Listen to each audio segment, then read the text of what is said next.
Seconds away from opening bell right now, markets are facing another new reality today, reacting to President Trump's new tariff threats issued just this morning, as the president took to social media saying that he's now recommending a 50% tariff on all goods coming from the European Union as of June 1st, citing a lack of progress in trade talks there. And there's also more. He's also threatening Apple now with a 25% tariff if the company doesn't bring iPhone manufacturing back to the U.S. In my ear, we heard opening bell happening. That's happening right now. We're going to keep an eye as the markets open. Claire Duffy is here with me now.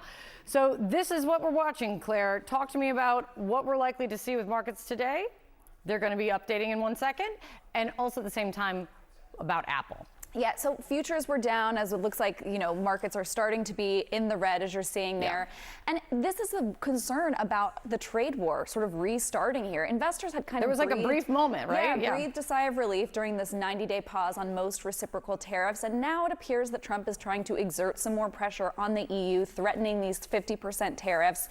This 90-day pause was supposed to end in July, but he is now suggesting that this 50% tariff on the EU go into effect June 1st. That is soon.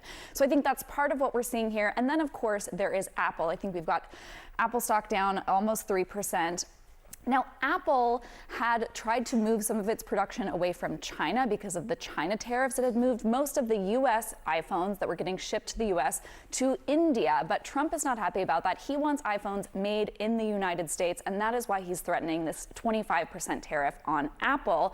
The problem is it's just not feasible. Give the reality of it. Apple will not be moving iPhone production to the U.S. Analysts estimate that if it did move iPhone production to the U.S., it would take 5 to 10 years, and that once that happened, iPhones could cost $3,500. That is 3 times the amount that they cost today. And consumers just wouldn't buy that product. Now, Apple has tried to sort of appease Trump in other ways. We've seen CEO Tim Cook meeting with Trump more than once. A number of times since the inauguration. The company has also announced this $500 billion investment in other types of U.S. facilities, production. But the thought of moving iPhone production to the U.S., some analysts have called it a fiction, a fairy tale. It's just not going to happen. And what we could see as a result of this 25% tariff, if it does go into effect, is consumer prices raised. There were already rumors that Apple was going to be raising prices for the new slate of iPhones in the fall.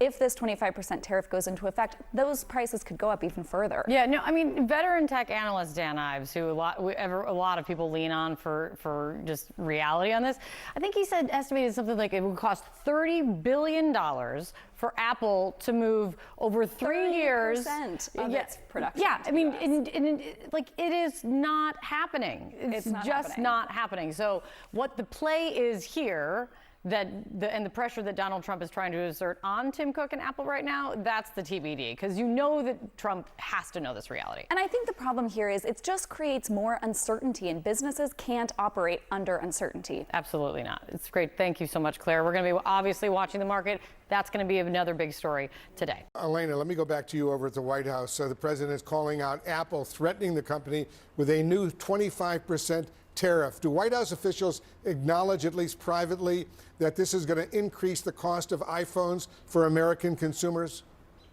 I mean, behind closed doors, Wolf, yes, but definitely not in public. And I know myself and other reporters have publicly tried to press White House Press Secretary Caroline Leavitt on this. Now, look, this post that the president put up about Apple and its CEO, Tim Cook. He essentially said that he has long warned Cook, someone that the president speaks with frequently. I would note that he was actually here at the White House just a few days ago.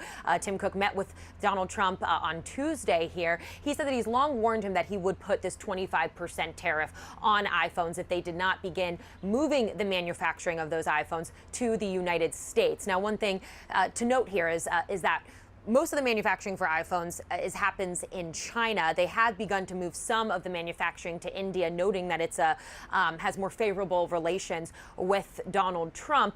But this is, of course, something, as you mentioned, that is going to massively increase the price of iPhones. iPhones in the U.S. are currently $1,000. Experts say that if this goes to plan as Trump wants it, it could begin costing consumers $3,500 for iPhones. So something, of course, that I don't think a lot of consumers or people in this country would want, but this is something that the president has long been fixated on and has talked about since the beginning of his tariff war. Matt, let me get to you, because remind us what's at stake with these latest threats on the European Union? Well, Wolf, this would be a major escalation in the trade war, and it is not sitting well with investors.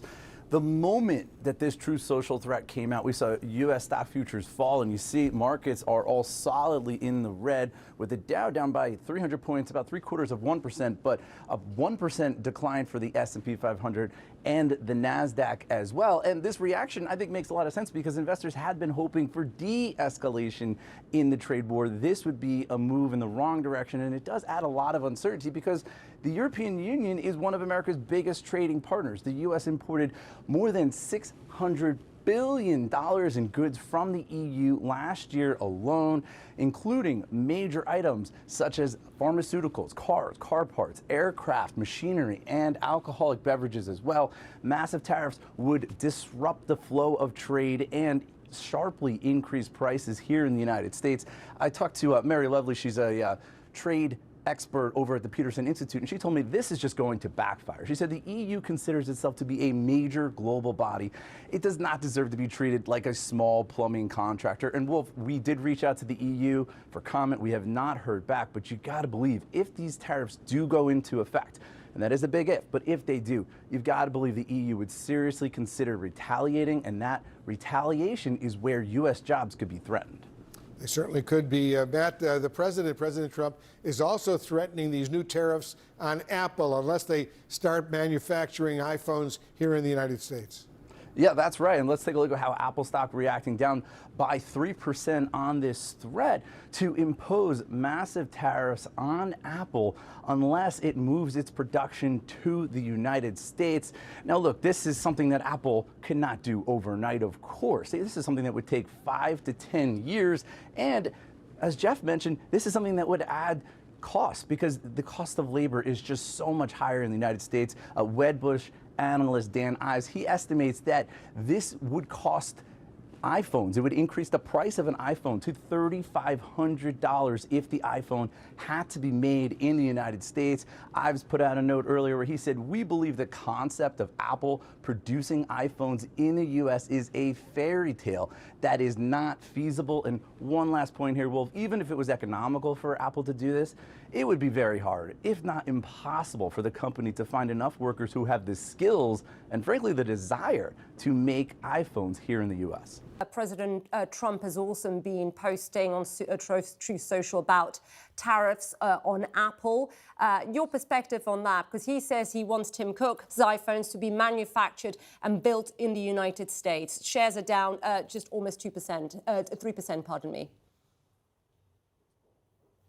I think that's clearly what the idea behind it is, to get more manufacturing production again back to the US. So from the president's point of view, I think this makes sense. So this is a measure to really then bring back manufacturing to the US.